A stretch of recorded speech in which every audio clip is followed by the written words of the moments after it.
తదుపరి రాశి మకర రాశి. ఈ రాశి వారు కొత్త బాధ్యతలను తీసుకోవడానికి అవకాశం ఎక్కువ కనబడుతోంది.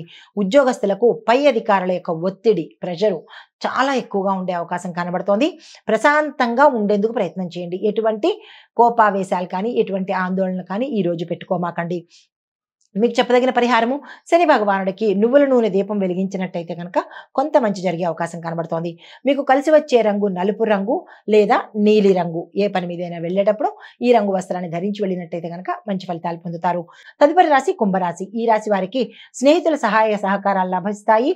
పాత రుణాలు తీర్చేసుకోవటానికి అవకాశాలు కనబడుతుంది. విదేశీ పనులు కానీ లేదా విదేశాలు వెళ్ళడం కానీ, అక్కడ ఏవైనా లావాదేవీలు చేసుకోవడం కానీ, వాటన్నిటికీ సంబంధించినటువంటి సూచనలు ఈ రోజు కనిపిస్తున్నాయి. అయితే పరిహారంగా శ్రీ విష్ణు దేవాలయాలు కానీ లేదా విష్ణు సంబంధిత ఆలయాలను కానీ లేదా క్షేత్రాలు కానీ దర్శించుకుని అక్కడ మీ పేరిట పూజ, దీపారాధన ఈ రెండు తప్పనిసరిగా చేయించుకునే ప్రయత్నం చేయండి. మీకు కలిసి వచ్చే రంగు నీలి రంగు.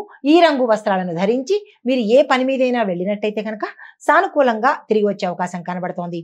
తదుపరి రాశి మీనరాశి. ఈ రాశి వారికి శని భగవానుడు మీ రాశిలోనే ఉన్నప్పటికీ ఈ రోజు మీకు చాలా అనుకూలంగా ఉంటుంది. ఏ పని చేసినా సక్సెస్ అయ్యే అవకాశాలు కనబడుతోంది. ఈ రోజు ఈ రాశిలో ఉండేవారు అస్సలు వృధా చేసుకోకండి. మీరు ఏ ప్రయత్నం చేసినా, అది ఉద్యోగం కావచ్చు, వివాహం కావచ్చు, సంతానం కావచ్చు, లేదా రాజకీయ పరంగా ఇలా ఏ రంగంలో ఉన్న వాళ్ళకైనా ఈ రోజు కలిసి వచ్చే అవకాశం కనబడుతోంది. అస్సలు వృధా చేసుకోకండి. మిత్రుల ద్వారా ఒక వర్తమానం మీకు అందబోతోంది. మిత్రుల ద్వారానే లాభాలు కూడా వచ్చే అవకాశం కనబడుతోంది.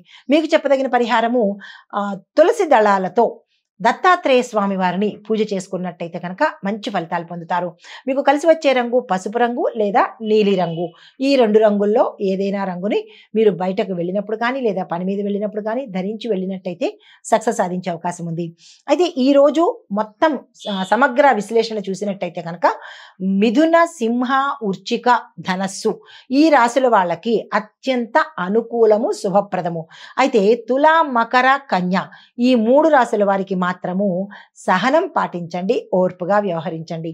ఇది ఈ రోజు మేషాది ద్వాదశ రాశుల వారికి చెప్పదగినటువంటి గోచారరీత్యా ఫలితాలు, సమగ్ర విశ్లేషణ, దానాలు, పూజలు, దీంతో పాటు ఎవరికి శుభము ఎవరికి మిశ్రమము అనే సూచనలు కూడా చెప్పడం జరిగింది. నమస్తే.